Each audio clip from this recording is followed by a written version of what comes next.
Bismillahirrahmanirrahim. Assalamualaikum warahmatullahi wabarakatuh. Nama saya Wastuni, saya dari A kelas 37. Kali ini saya ingin menjelaskan tentang kaidah wakaf dan wasol, tanda-tanda bacaan wakaf dan wasol, sakta dan haqtu, wakfu wal ibtidah, dan sebutkan contoh bacaan wakaf dan wasol. Yang pertama, kaidah dan wakaf wasol.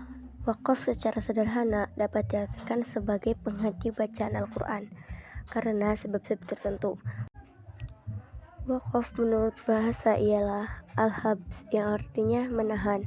Sedangkan menurut istilah, wakaf adalah memutuskan suara pada suatu kalimat dalam waktu tertentu, tidak begitu lama, kemudian mengambil nafas satu kali dengan niat untuk memulai kembali bacaan Al-Quran. Wakaf adalah menghentikan bacaan atau suara sejenak pada akhir suku kata untuk mengambil nafas dengan maksud melanjutkan bacaan pada ayat berikutnya. Yang kedua, tanda-tanda bacaan wakaf dan wasol.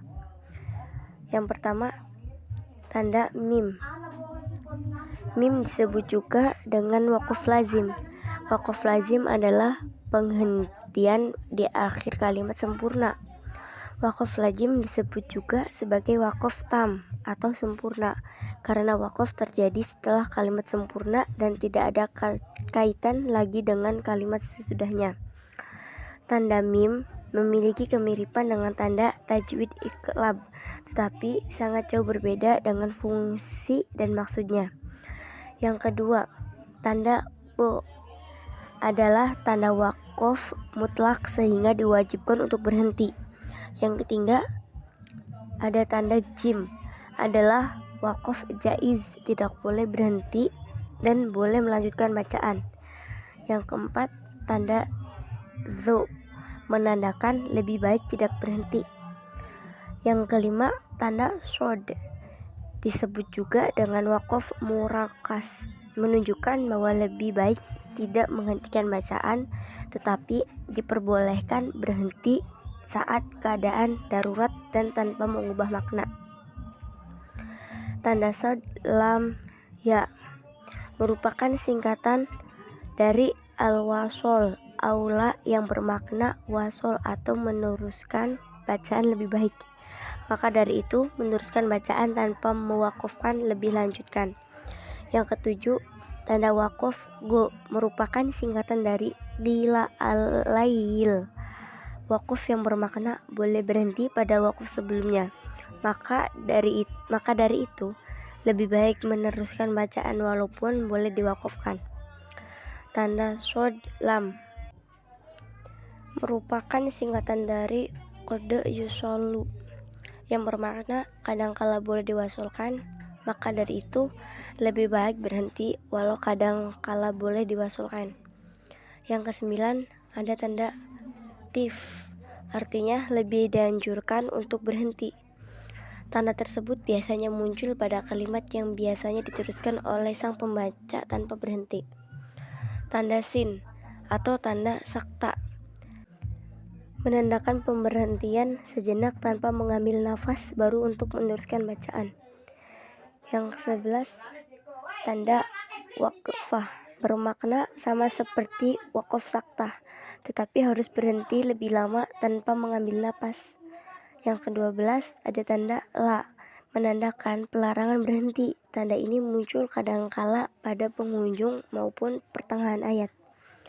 Yang ke-13, ada tanda kaf, merupakan singkatan dari katalik yang bermakna serupa. Dengan kata lain, makna dari wakaf ini mirip dengan wakaf yang sebelumnya muncul.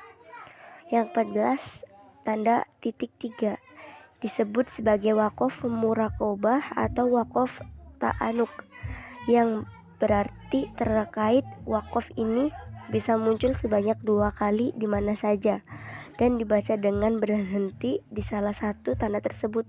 Jika sudah berhenti pada tanda pertama, tidak perlu berhenti pada tanda kedua dan sebaliknya. Yang ketiga, ada sakta dan hatku, Menurut bahasa sakta berarti diam. Adapun yang dimaksud dengan istilah adalah menghentikan bacaan Al-Quran sejenak tanpa mengambil napas. Menurut istilah dalam ilmu tajwid, sakta artinya menghentikan suara bacaan sejenak dengan nafas tidak terputus. Masih dalam kaitan membaca kalimat atau kata, jadi belum wakaf. Cara membaca sakta yaitu berhenti sejenak tanpa bernafas sekadar satu alif atau 2 harokat. Tanda wakaf sakta dalam Al-Quran biasanya ditulis dengan tanda sakta atau kadangkala dengan sin. Tanda wakaf sakta dalam Al-Quran hanya terdapat dalam 4 ayat. Berikut contoh dan wakaf sakta dalam mushaf Al-Quran.